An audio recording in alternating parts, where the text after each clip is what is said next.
বাবু আমি আসছি, আমার মেয়েকে স্কুলে দিয়ে আসছি। ঋষি, ঋষি, আসো আসো, তাড়াতাড়ি আসো। এই দাঁড়া। ঋষি, দেখো চোরগুলো টাকা চুরি করে নিয়ে পালাচ্ছে।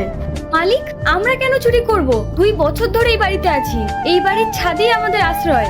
ঋষি, তুমি এখনো ওর কথা শুনছো? রিয়া, তুমি শান্ত হও। মালতী তো আমাদের পরিবারের একজন। কোনো প্রমাণ ছাড়া ওকে দোষারোপ করে কোনো লাভ নেই। মালতী, আমি তোমাকে বিশ্বাস করি, কিন্তু রিয়া যখন এত বড় অভিযোগ তোমার উপর তুলছে তাহলে নিশ্চয়ই কোনো কারণ আছে। তুমি যদি সত্যি বিপদে পড়ে কোনো কিছু করে থাকো আমাকে সব খুলে বলো, আমি সব মিটিয়ে দিব।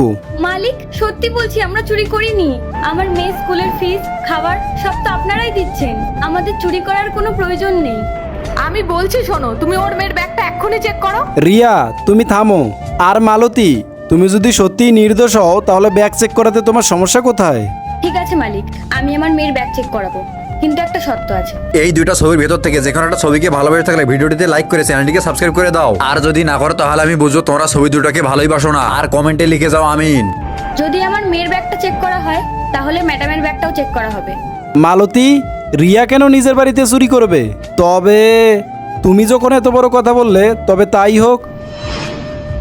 আমি কথা দিচ্ছি, যদি তোমার মেয়ের ব্যাগে টাকা না থাকে তাহলে ওর ব্যাগও চেক হবে। দে ব্যাগটা।